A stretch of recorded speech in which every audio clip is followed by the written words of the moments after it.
Everybody, and welcome back to another episode of Worldviews. Today we have on Shelise Sola. Shelise is a former devout Mormon, and alongside herself and her husband, they interview survivors, advocates, and authors, and more that have experienced some kind of previous religious or highly controlled events from former Mormons, former Scientologists, former Muslims, and more on their YouTube channel called Cults to Consciousness. Shelise, thank you so much for joining us today.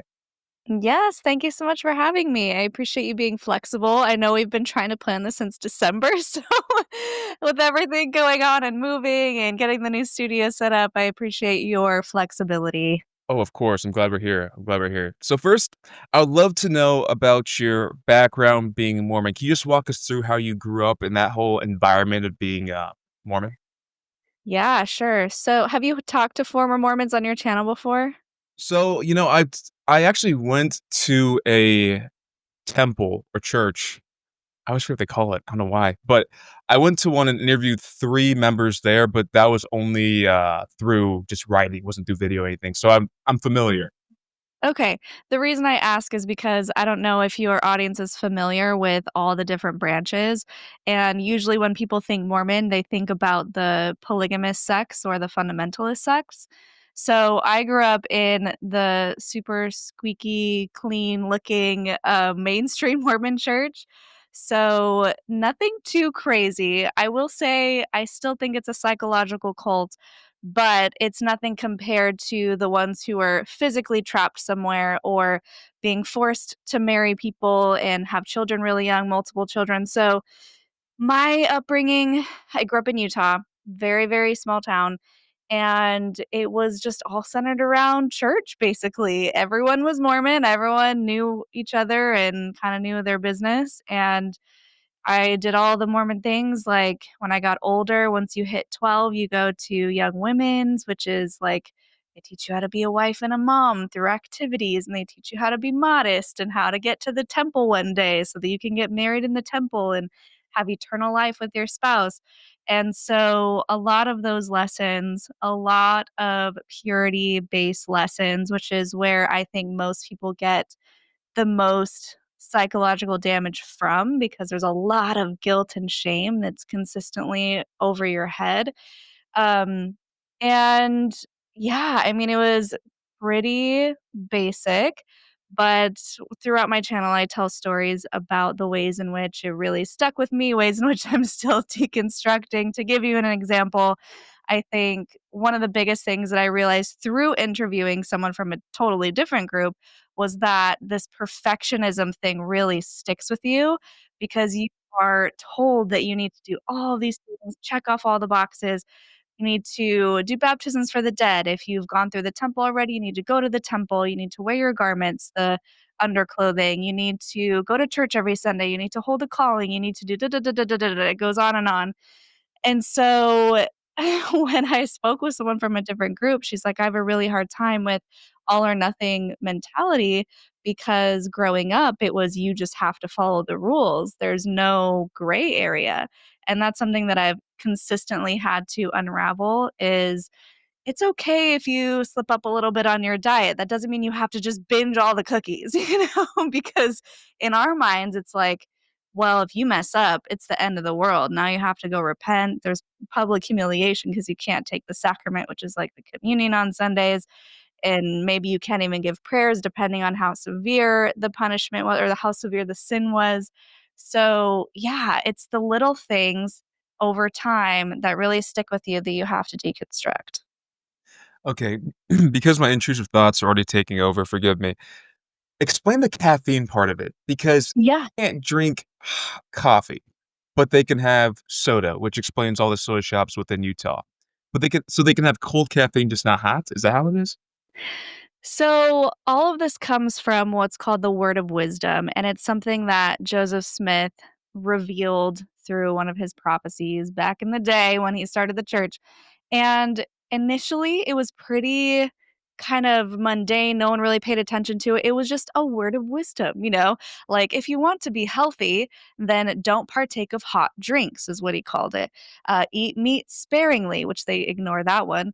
Um, don't don't ingest drugs, which is funny because we're pretty sure that he was spiking his sacrament with mushrooms back in the day to make everyone have these wild experiences. So, oh, and don't drink alcohol, but he had his own breweries. So that's why it's kind of laughable and silly. What happened is during the prohibition time, the church was like, see, our modern prophet knew, like he knew way ahead of time that we shouldn't be drinking alcohol. And they really doubled down on all of those rules. So when that was over, they couldn't really take it back. And so they just kept going with this and they had to reinterpret it for modern times. So he said don't have hot drinks and they reinterpreted that as coffee and caffeine because caffeine is a drug, which it is, it is a drug. Caffeine will do things to your body. You can have withdrawals from it. But then so some people will not have soda. And growing up, I didn't know that that was actually a rule, that you weren't supposed to drink soda with caffeine. You would have root beer that didn't have caffeine, and I asked my mom a few years ago, I was like, um how come people are so strict about the soda thing? And she's like, "Oh yeah, that was a rule. I just didn't want to follow it." And so I didn't realize that we were breaking the rules growing up. But yeah, I did have friends who would refuse any sort of soda as well. But then the funny thing is too, if it's because of the caffeine content, then why are we pounding hot chocolate at these events in the winter time? Hot chocolate, like huge things of hot chocolate and chili cook-offs and all of that. I'm like, it doesn't really add up because it never really made sense in the first place. Well, it doesn't, but it does when you describe it how it is. Okay. I'm curious too, what was your perspective on other sects of Christianity? Because in my mind, I was thinking when I was talking to the Mormons I was speaking to, I envisioned that they don't view other sects of Christianity as necessarily saved because of the Joseph Smith piece is rejected outside Yeah. of Mormonism. Yeah, so that's also a little bit of a long answer. The basics is that when Joseph Smith prayed in the grove of trees, this is the first vision thing. He said, God, I don't know which church to join because there are so many and I'm confused. And God came down and said, none of them, son. You need to restore the true gospel. So that's where that comes from. The fact that yes, people were following Christ at the time, but they didn't have all of the truth. And so Joseph Smith is the one who apparently revealed the rest of the truth, the true restoration of the Church of Jesus Christ of Latter-day Saints. And so they view anyone else who and this is also it depends on who you ask, it depends on when they grew up because the church has shifted the narrative as time has gone by to be more softer about this. But when I was growing up, the Catholic Church was called the Great and Abominable Church. So they truly said, we are the only ones with truth. Everybody else is led by Satan, doing it wrong. They don't have the full truth. That's why we need to send missionaries out two by two to preach the gospel, the restored gospel, and make sure people understand the full scope of God's church. Okay. Okay. And I would love to hear about your fondest memories being a Mormon amongst your most challenging ones, because my experience with Mormons, I had a good buddy that was a Mormon. I got to stay with his family out in Utah, and they're extremely, extremely, extremely kind individuals. But I imagine you had a similar experience. If not, I assume there were also hardships with that. Yeah, so I guess I can give you this example because the dichotomy exists in the same activity, which is young women's camp. So a lot of churches do this. It's not only Mormons that send the kids off to do fun things and talk about Jesus and whatever, but Utah was particularly a great state to grow up in because the outdoors, I mean, beautiful state. They just have so much at their disposal to take the kids and have them do certain things. So we would go up to this campsite. There would be horseback riding, there would be archery, there would be did we do tubing? I know that was a thing in Utah, but I can't remember if we did it with girls' camp. just so many fun activities, and you're with your friends and it's a good time. You're there for maybe 3 days, you sleep in tents, you cook your own food, and everyone has kind of responsibilities that they take care of. You play night games and play pranks on each other. So all of that is great, right? And then on the other hand, it's completely steeped in this propaganda of just really drilling it in your head how to be a good Mormon. And if you're not doing all these things, you're probably not going to get blessings. God is unhappy with you. You should feel ashamed of yourself. You need to repent.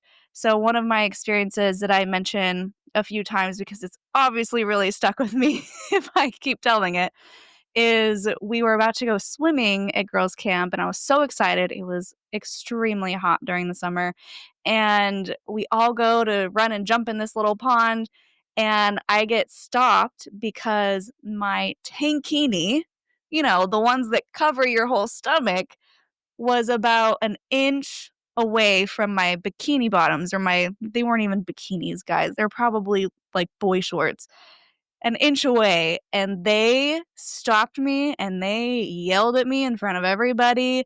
"What do you think you're doing? This is immodest. You cannot come out here dressed like that. You need to go and put a t-shirt on right now."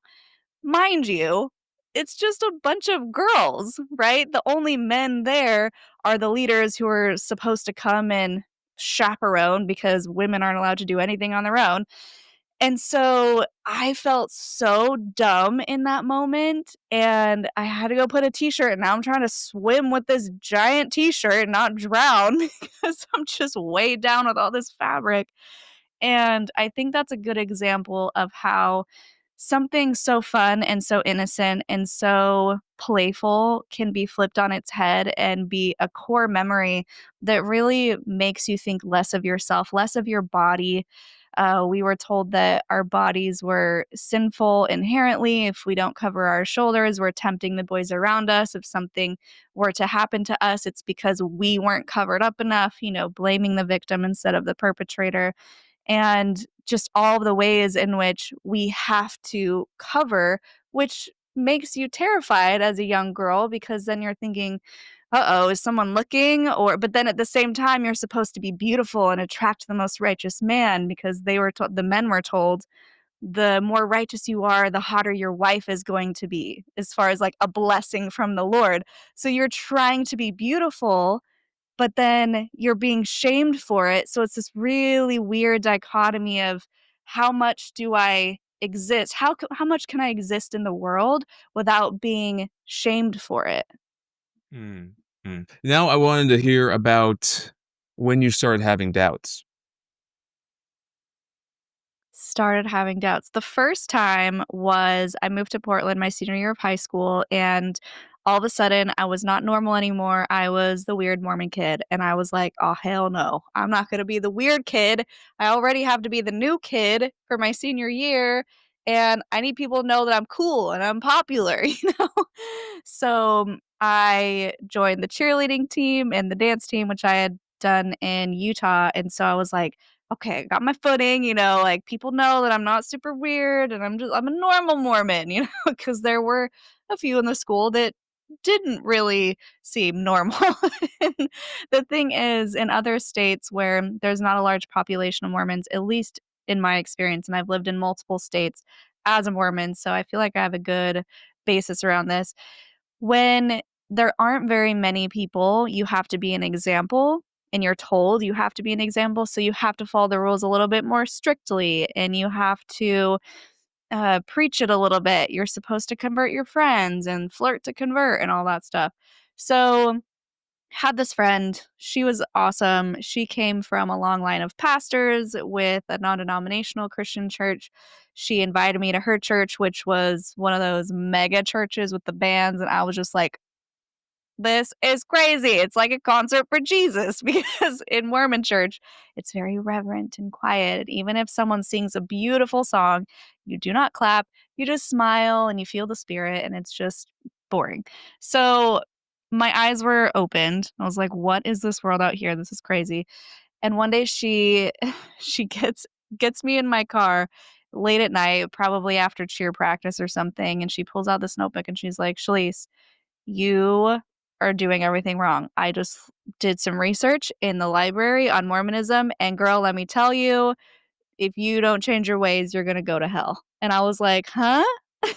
So I had all of her points there, like Joseph Smith used a hat to translate, and I'm like, that's not true. I was so annoyed. I'm like, it's one of those stupid rumors that just came out of nowhere, and that's not how it happened. I would know. I was raised in the church, you know. They've been teaching us about Joseph Smith since the beginning and talking about just all these weird different things. So I went home and I looked it up and but not because I wanted to know the answer, because I wanted to prove her wrong. So that was the first time I really started to go down the rabbit hole and uncover things that were not taught in Sunday school. Turns out the head in the hat is completely accurate. I was just lied to my whole life. So things like that got me thinking, but I wasn't ready to deconstruct. I was 17 years old. I had my whole life ahead of me. You know, I was still a really good Mormon kid, and I didn't want to lose my eternal salvation just because something on the internet said something a little weird. So it wasn't until I moved to Vegas, and being in Vegas as a Mormon was actually super fun because there were so many of them.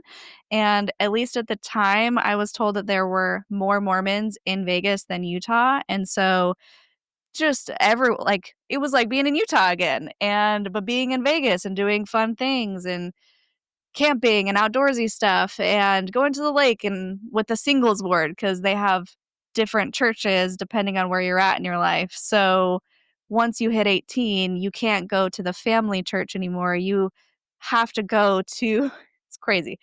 You have to go to a specific church where there are only young single adults from 18 to 30. If you're 30 and unmarried, they kick you out, which is also really sad. But the goal is to get you to marry each other. So, you know, you're young and flirty and just having a good time. And that's where I met a boyfriend, and we were together for a year. He was also super Mormon. And I hate this so much, but I have to say, we air quotes slipped up and didn't even have sex, but we had to go tell the bishop. He was like, "Oh, we need to go repent," even though it was his idea. So we go to the bishop and he just reams me. He's just like, because I don't know if you know this, you have to repent all of your sexual sins, any type of sin to the bishop, to a random guy who has no business being in that position because he's not trained. He's just randomly appointed by the congregation to have this role for 4 years. So as a young woman, I'm having to tell this old man my quote sexual sin. And he's like, "This was unnatural, Shalise. It's found nowhere in the Bible. This is wrong. You can't be doing this." I was like, "But what if I was married?" He's like, "Oh, then it would be fine." And I'm like, "What?" That doesn't make any sense. Why would that be the case? And I was at one point standing up for myself, but then at another point just in tears. And I believed him. I believed that I wasn't spiritual enough. I believed I was a bad influence on my boyfriend. He told me to break up with him because I was no good for this guy, even though it was his idea, because I'm the woman and I probably tempted him. And it was at that moment that I think I go to the car and I'm just bawling and I call my mom and I'm like, "I'm not spiritual enough, da da da." And she's like, "Who told you that?" Because my mom is awesome. And she was like, "You're the most spiritual person I know, Shalise, and you're amazing. And I can't believe he said that to you. And don't believe anything that he's telling you." And I think it was that little grain of hope, a little grain of, you know what, you're worthy enough and you're my daughter and don't let anyone put you down, that I was like, okay, what if none of this is true and I'm just suffering for no reason because all these stupid arbitrary rules that I have to follow that don't seem to they shouldn't have any effect on my salvation because it's just me being human and doing things with my boyfriend whom I love and I plan to marry, and this is ridiculous.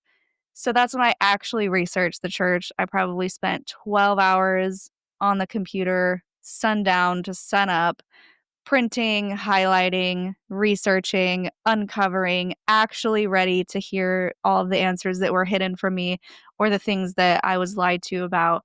And then I concluded, oh, the church is made up and I don't have to follow it. Whew, what a relief. Mm, mm. Okay, so what age were you when that happened? I was like 20. Yeah, I think 20. Okay. What was the time like when you were fully out? I guess once you left, the preceding days, weeks, all that, what was that like for you? Well, it's exciting and terrifying.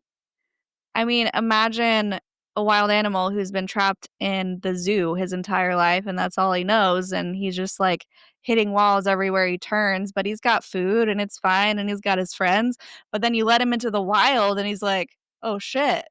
What do I do? There are no limits, I can just go?"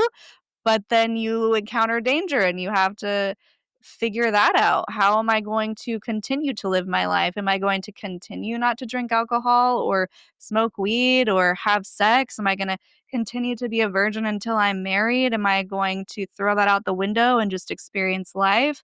Sometimes those decisions are made for you, and it's really unfortunate. That was the case for me. And then I blamed myself like, oh, this happened because I started dating a non-Mormon guy, and that's what happens when you step out of the comforts of the zoo. You're not protected anymore. And so there was a lot of that back and forth mentally of, did I make the right decision? They tell you you're better off to have never known the truth of the gospel than to know it and leave. So once you leave, as far as heaven goes, you're in the worst position possible. So that's how they scare you to stay in it. And so, yeah, I was afraid. I didn't know. I mean, of course, I could verify that he had multiple first visions, Joseph Smith, and they were all different. And he basically was just kind of making it up as he went. You can verify all the facts and how he had over 30 wives, and some of them were mother-daughters, some of them were already 10 were already married to other men, one of them was even pregnant. Like, you can find that stuff out, but there's still that voice in your head that's going, "But what if you're wrong? What if he really was a prophet?" And now you're never going to see your family again when you die. So it's scary, but exciting. It's all the things. Yeah, I'm always fascinated by certain activities people get into once they leave their, uh, former high control groups, I would say. For example, I think we interviewed the same dude, ex-Amish guy, but, I asked him this question of what he got into once he left, and he said he drove a car and crashed it, and I asked him if he had his license, and he said no. So I thought that was kinda funny. But for you, what what things did you try for the first time that you really enjoy that you could not experience under. Well, it was a real slow burn for me. So I remained super straight edge for 10 years because I was like, you know what? I lived in Vegas. I worked at the beach clubs. I saw people getting inebriated and taken out in stretchers because they drank too much alcohol. And obviously, it doesn't have to be that way. You can drink in moderation. And I knew that because all my family had left Mormonism.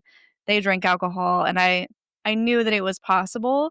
But I was like, why start when I don't know what I'm missing and I'm having a great time and I don't ever feel like I need something to have a good time. So, I still don't drink, by the way. I think, my first actual drink was on our honeymoon 2 years ago, and then I had another drink when we closed on this house, and then I got pregnant, so I was like, "Well, there goes that." So, to answer your question, though, I think the first thing that I would say was really taking a leap off of the Mormonism thing was trying psychedelics, and that was literally mind expanding and transformational and a really beautiful experience when I had just uncovered some really deep traumatic things from my childhood that I needed to work through. And this is a disclaimer, psychedelics are not for everybody, talk to your doctor. But for me, it's exactly what I needed at that time, and without that, it actually wouldn't have snowballed into creating the podcast that I have now. So, yeah, psychedelics, they're pretty great. Okay, we'll get into that in a second, but, uh, did they force you to try to come back? No. So, everyone has a different experience with this, and we just covered General Conference, which is the twice annual speeches they give to the congregations about God told us to tell you this. And they just, I feel like they were panicked. And that's why we named it Panicked Apostles, because they, all the talks revolved around controlling women's reproduction and making them have children. And if they have a child out of wedlock or out of the church, they should give it to a family who is Mormon because they need more members. They also had a lot of talks about don't leave, don't leave, don't research, don't listen to apostates unless you're trying to bring them back. In that case, listen to your apostate friends and then bring them back to church because they secretly want to come back and you just don't know it yet, which is not true. So they're losing membership at rapid rates. So, with that, when I left, it was more just don't talk to them because they're holding hands with Satan and skipping down the road to hell. And so people weren't interested in why I left. They didn't ask me, they didn't want to know. It was just Shelise fell off the deep end and we should probably just leave her alone. That said, I had a couple friends, still have a couple friends who didn't treat me differently and continue to be my friends to this day. And that's on the more rare side, because ultimately Mormons are just people too. Really, it's systems, not people. And there are very wonderful people in the Mormon church who are just, in the zoo and don't really understand that they're a little bit trapped. So I didn't have that pressure of getting back in. My immediate family was already pretty done with it. My parents had the coming out talk to me because when I started asking questions, I asked them first. They didn't know the answers. They went on their own researching journey, came to the same conclusions I did, but separately. So they were worried that I was going to ostracize them or disown them. And I was like, oh no, I left. You're good. And they're like, oh my gosh, I'm so glad. So I was in a lucky position where that didn't really happen to me. Okay. And it sounds like you just said you still have friends that are Mormon from the church. Mhm. Do you guys ever have conversations around the validity of it? I've tried, and I never wanted to be that friend who was the one who had this intervention with me in the car because it only makes you put up your defenses more. Um, if someone is not ready to hear verifiable evidence or truth about something that they consider their entire identity and their life purpose, they will not hear it. They will just push you away.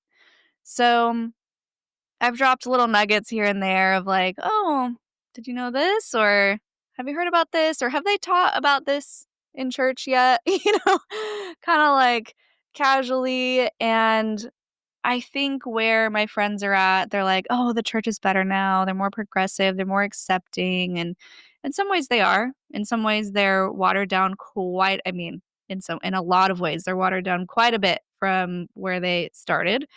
But ultimately it's still not a safe place for everybody to coexist, especially LGBTQ people and even the racism thing is a little touch and go with Mormons, but they're getting better with that too. So I will say I've tried to kind of drop little gold nuggets, but maybe when they're ready, they'll reach out and ask me about it. Hmm. And do you practice any type of religion now? No, I do not believe in organized religion myself. I think it tunnel visions people into the dogma instead of what the initial purpose was. If well, I say the initial purpose. I think the initial purpose of organized religion was control, but most people see it as a connection to a higher power or something to give them hope and strength. And I think that's a beautiful thing. For me, I don't need those rules and boundaries and set of life things to check off the box in order to feel like I'm a good person. I just try to be a good person. I try to help people when I can. And do I think there's a higher power? Probably. Do I bow to it every night and, worship something? No. I feel like if there is a higher power who truly loves and cares about me, the higher power I would want to follow isn't a narcissistic God who is like, "No, you will bow to me and you will give everything to me and you will do everything in my name." It just feels very abusive, I guess if that's the right word. And if he's an all-loving God, he knows that I'm doing my best. And if we meet at the pearly gates that may or may not exist one day, I feel like he'll look at me or she will look at me and be like, "You know what? You did a good job. Come on in." But of course, a lot of people don't feel that way. So, would you say you would prefer if God was real? Would I prefer it? No. I think it complicates things. I think my opinion is humans are so vain and egocentric that they think that there has to be a God that's human. We humanize, and maybe it's because the scriptures say we were created in God's image, but what does that really mean? There are a million translations of that. I think we are so simple minded and so like we are the best creatures on this earth that God would obviously be human like us, and they assign these human traits to this all powerful, omnipotent being that I think kind of messes with things.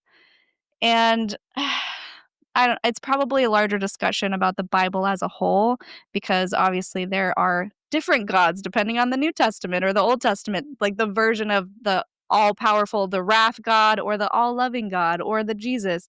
So I think it just complicates and makes people tunnel vision into this idea that there's a literal man on a throne saying, "You go to hell, you go to heaven." And it just feels very it feels sad to me that this God would want to create beautiful children, and then if they decide that it doesn't fit right with them in their life, he'll go, "Well, I'm just gonna damn you to hell for eternity to be tortured." It doesn't sit right with me. Mm. Also, I want to hear about I guess the road from psychedelics to cults of consciousness. What was the story behind that? Yeah, so the quick version is I went to Peru as an actor. I was cast to experience this ayahuasca retreat, and they would film me and use it for promotional material for the center. And even the way I got that job was insane. I basically forced myself onto that plane. um, but it was amazing. It was exactly what I needed. And when I got there, I was dealing with some childhood trauma that I needed to work through. I had these incredible visions about my future, about my past, about who I needed to be, how I needed to conduct myself. And one of them was write a book, which I'm still working on. The channel kind of took over that momentum. But when I realized I was gonna write a book about my life, my story, I realized I needed to actually know what I was talking about when it came to Mormonism because I was like, "If I'm gonna tell people what it was like to be a Mormon and tell them the rules, I need to make sure that I'm saying the right things." Turns out I knew nothing about Mormonism when I was Mormon because they don't tell you anything except be a good kid. And so I started listening to ex-Mormon podcasters and listening to the history of the church, and through that, I got scouted to be on this other podcast that was just starting called Mormons on Mushrooms, and they were like, "Oh, this is your story is perfect for what we're doing. You should be a host." And then 2 years later, they kicked me off. It was really sad and out of the blue. And my fiance at the time was like, "Nobody puts baby in the corner. You're going to start your own podcast and we're going to go to YouTube and we're going to be great. And you're going to interview people and it's going to be awesome." And I was like, "Oh, I don't know, but sure, let's try it." And then it blew up into what it is now, an advocacy channel for survivors and platforming people to share their stories. I had no idea the depths that we would go, the dark depths of the human psyche and what humans are capable of doing. It is continuously shocking to me to uncover what we do, but it's necessary work and it's clearly resonating with people or it wouldn't be growing at the rate that it is. So we continue to do it. Okay, and are you still working on this book? Yes, well, it's on my computer. I keep getting the push to write it. I guess it's just so hard trying to keep up with 2 to 3 interviews per week for the channel, scheduling people, and now I have a 13-month-old, and so it's just challenging to find time to sleep and eat, let alone write a book. But yes, I am going to set aside time to keep going with that. Yeah, and what's the vetting process like for guests? Because I even before this interview, I noticed, like, a random YouTube short popped up. It was you interviewing that woman from One Tree Hill, Yeah. but she had written a book about her life, and I assume she's going on some kind of tour for, uh to promote the book. How is the process like for getting guests? We have quite a few different ways that that can happen. The first is people reach out to us through a form that we have online where they can fill out their information and their story and attach a video explaining what they went through. We have a lot of our guests come from referrals. So once we get somebody from a group, usually they're like, you have to talk to my cousin, or I have a friend who you would not believe her story. And so we get connected that way. Another way is through documentary guests. So you probably saw the Bad Influence, Dark Side of Kidfluencing just came out a couple days ago. We're talking with Netflix right now to get the producer and a few of those kids on our show as well.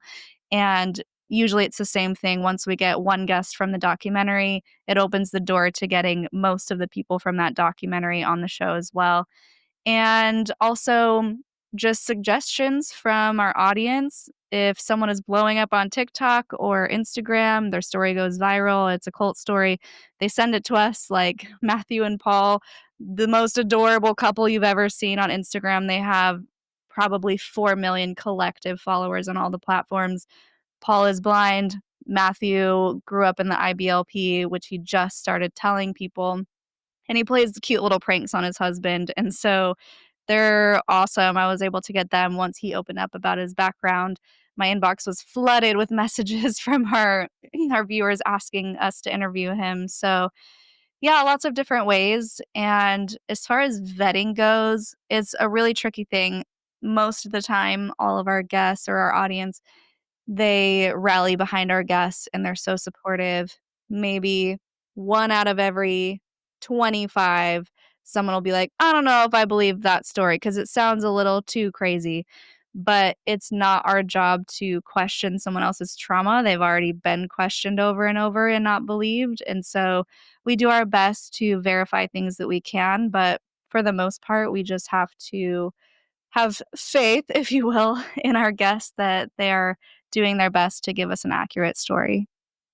Yeah, because you guys have, I think I checked it earlier, 300,000 subscribers, but the channel itself is only, like, 2 years old. Mhm. So it just I guess after the first interview, you guys just skyrocketed. What was the first interview? Do you recall?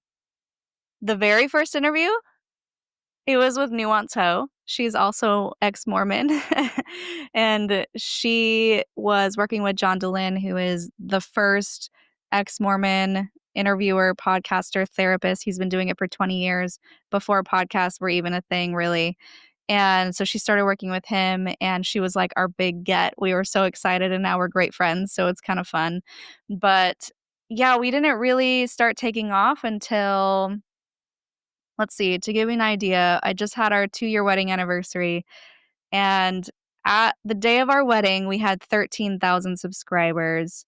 So we've been doing it 2.5 years. We had 13,000 subscribers 2 years ago. And I think it started blowing up right after we came home from our honeymoon, and everything was closed down in Los Angeles because of the strike. And I work in wardrobe. Well, I did. So I would work on set of film and TV and commercials. And when that happened, where we're like, oh, what do we do? Let's just do more YouTube videos. And we started doing 3 videos a week instead of one. And that's when things really took off. And yeah, it's just kind of grown ever since. Yeah, yeah, and I'm curious, do you would you say the difference if you see a difference between a religion and a cult is a cult could be seen as maybe like a high controlled version of a religion? Is that fair? Or do you kind of define it differently? Well, it's tricky, and I've heard a few people say this in our comment section, and I think it's kind of true, that religions are just cults that lasted a few hundred years because they all start out really culty. If you look at the origins, there's generally a person at the top who wants all of the power, whether that's money, sex, clout, whatever it is, attention. And then over time, it tends to be a little bit diluted. Things get a little different. The guy at the top dies or passes the baton, and maybe the second guy isn't as strict, and it so on and so forth, and it just grows and expands and turns into something else. So, having said that, do I think all religions are cults? Not necessarily. Do I think a lot of them are? Yeah. And the reason is if you look at the bite model, the methods of control, I'm sure you're familiar. The bite model, B is behavior control, I, information control, thought control, emotional control. And if you look at those, generally speaking, those are present in most religions that tell you you have to do certain things in order to achieve salvation. So, but along those same lines, it doesn't have to be a religion to be a cult. You know, we've covered organizations. I just interviewed that we're about to drop former white supremacists, neo Nazis, former gang members. It doesn't always have to be a religion to act the same way, where you have someone controlling your behavior, someone limiting the information to keep you in and make you believe that this way is the only way. Someone who, when you try to leave, condemns you. It's a very us versus them mentality and says, well, if you leave, you can never come back, or I'm going to cut off your family and friends. And that's usually how you can tell if it's a cult or not. If you try to leave and they don't let you, or they shame you, or they ostracize you, you know that it probably wasn't a good place to begin with. How many people have you interviewed, would you say? I think we're at 217 episodes, not including, but usually the lives are people who we've already interviewed and we're doing a follow-up. Okay. Out of all those people, what stories and experiences stick out to you that you've heard amongst their numerous encounters? Well, it depends because are we talking about the disgusting levels of trauma that really stick in your brain? Are we talking about interesting, I never thought that that would happen story? Or are we talking about this cult is so weird, I can't believe they got away with that? There are a lot of different ways that something could stick out. Yeah, let's go with the trauma one first. Whew, okay, so trigger warning for your guests, CSA, huge trigger warning. The cult that literally brought me to my knees, and I experienced my first panic attack while editing was the Children of God. Have you heard of it? The Children of God was created in the late 60s, early 70s by a guy who wanted to flip hippie culture on its head and or purity culture on its head through hippie culture and say that no guys, they have it wrong. God is love and love means sex. We should be sexually liberated people, not telling people to stay chaste and not have sex.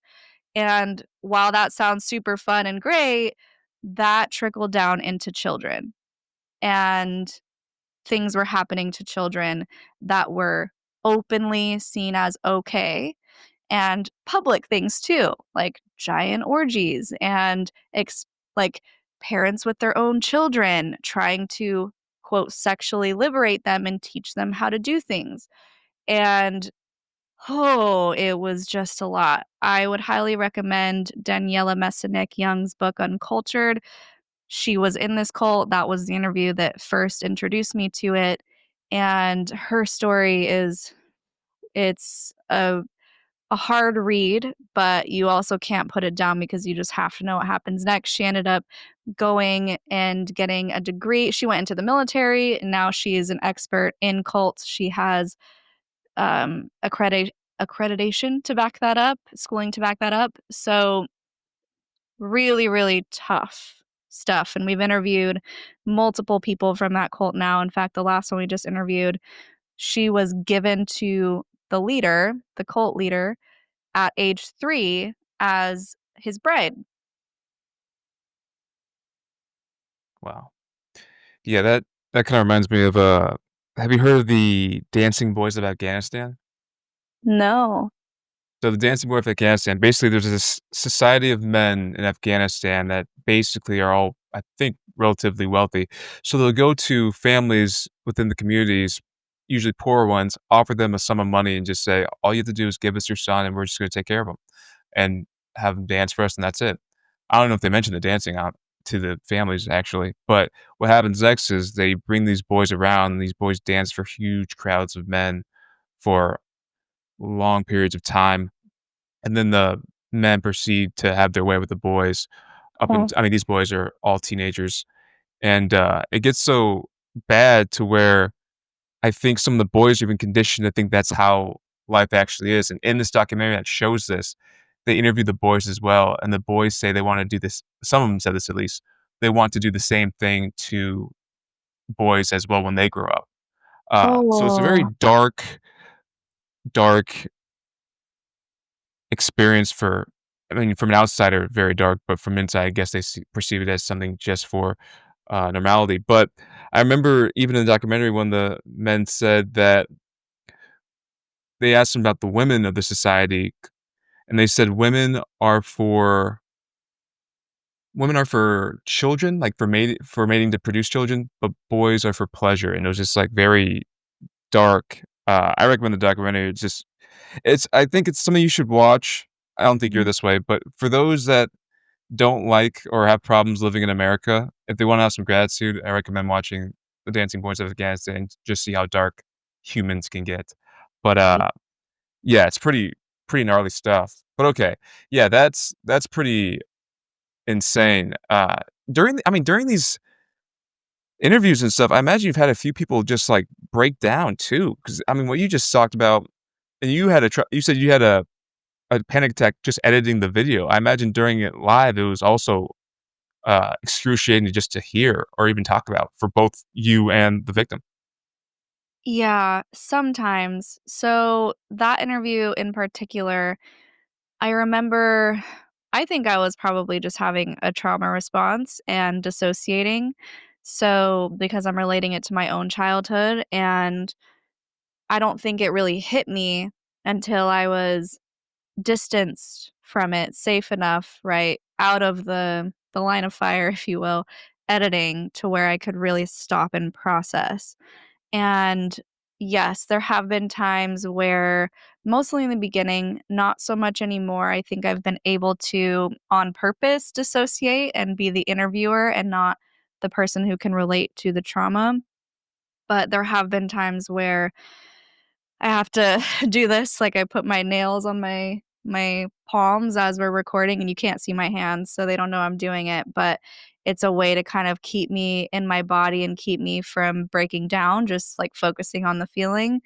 And there was one time in particular, it was very similar to my story, and I finished the interview, I shut the computer, and then I just broke down sobbing and just laid on the floor, and it's not their fault, you know? I've put myself in this position to be a safe space, to be an actual container for their traumas, for their stories, so I would never be like, "Can you just not give so much detail?" You know? I always tell everybody, "Please give the level of detail that you feel comfortable with, and if you don't wanna give any detail, that's fine too. This is up to you, this is your space, this is your time." And so whatever that may bring, however that may make me feel, is not their responsibility. So I always make sure to show compassion and empathy, of course, to a degree, but if I were to break down crying, they would feel a little triggered by that, right? Because then they probably think, "Oh my gosh, I'm too much. I shouldn't have said that. My story is too much for people to handle." And nobody wants that. So it's a fine line, it's a balance, it's something that I've had to work on in practice, but I think, like I said, over the years, I've gotten a lot better at separating myself while still holding space and giving the right amount of compassion for them. Yeah, 'cause I feel like if I was in your shoes, I'd have to see, like, a therapist on a weekly basis to kinda counter how much stories of all these traumatic events just occur. Are you Mhm. if you don't mind me asking, do you see some kind of person just to talk to?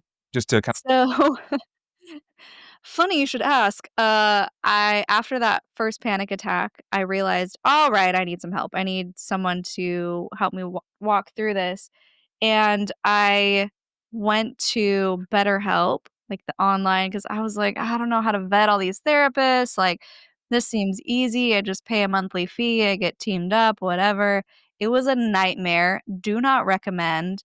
The first therapist I got, first of all, she was like, "Tell me your trauma," right? Which was not a great way to go, and that's why I never do that with our guests either. I'm never gonna be like, "All right, so what was so traumatic about your group?" Because it's triggering, right? And people don't wanna just jump in like that. So I tell her my whole backstory, and she wanted specifics, so I'm already sobbing, and then I tell her, "I've been triggered by this interview, and I just need to figure out ways to self-regulate so that I don't become so triggered by these interviews." And she proceeds to tell me, I'm just confused as to why you think that, or why that was so triggering for you, because you know that that's not what happened to you, right? And I was like, "Oh my hell, really? And why do I have to explain to a therapist why my sexual assault and someone else's sexual assault do not trigger the same thing in my brain?" Like, "What?" And she's like, "But you know that that's a different person." I'm like, "Oh my hell, are you dumb?" Like, I couldn't formulate that in the moment because I was just a sobbing mess. It felt like I was in a bishop's interview and like, "Okay," just agreeing and sure. But after I got off and continued to sob, I was like, what was that? That was awful, and I don't understand, like, why am I having to explain it to a therapist? It's like she wanted me to spell out the fact that this person's rape was different from my assault, and I was like, "Obviously, I know that." Like, but my body doesn't. My body had a reaction.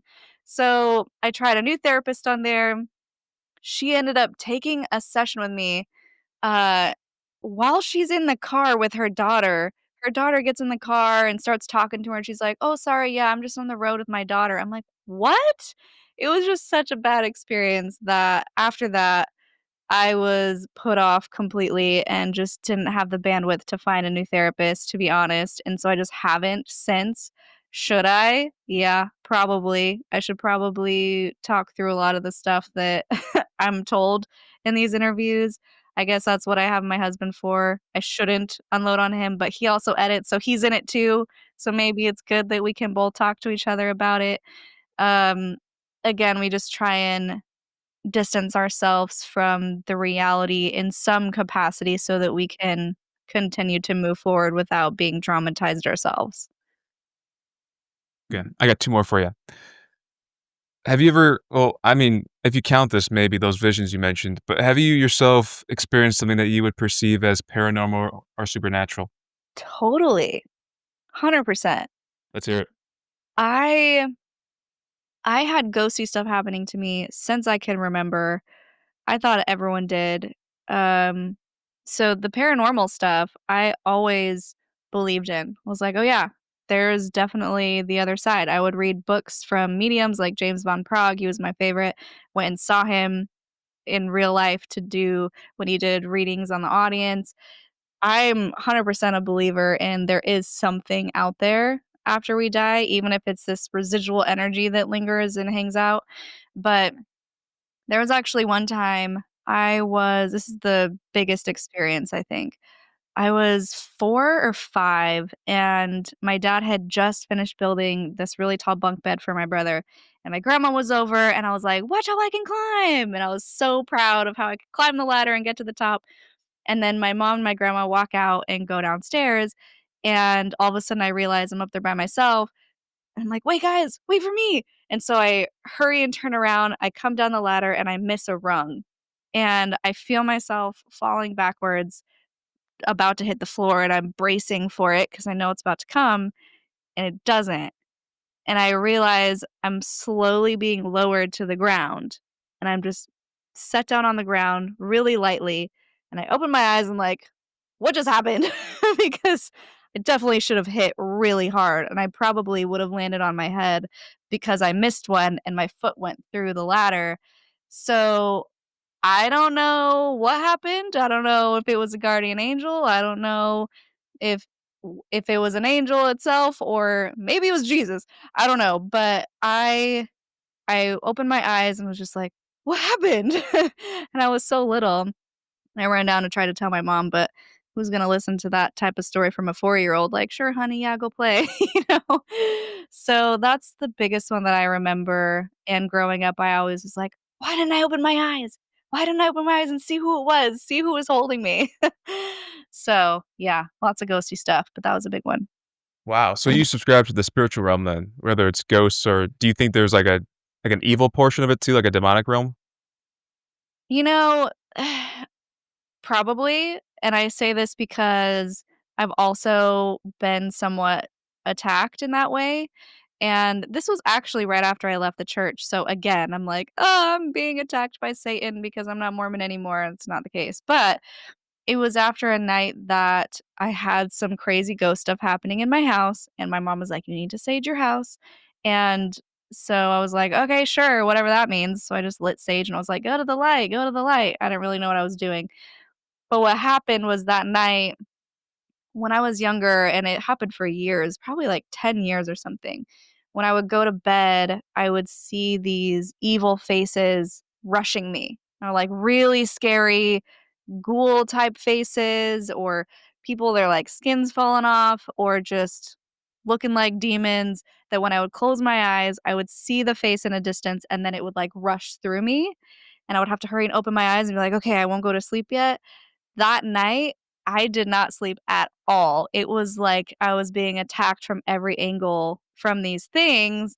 I don't know what it was, I don't know how to explain it, but when I talked to my mom about it, she was like, "Well, did you say, go to the light?" I was like, "Yeah," and she's like, "Let me talk to my friend," because she was also new to this stuff, and the lady was like, "No, you're supposed to send them away. If you say go to the light, you're a beam of light, and they were just going to you." And I was like, "Well, no one told me that." I don't know if any of that's true. I don't know if, you have to do special incantations to get rid of bad spirits. I really don't know how to explain any of it, but I do know that I've experienced some really negative, scary side of the paranormal world that maybe it's just my own confirmation bias of the devil freaking me out.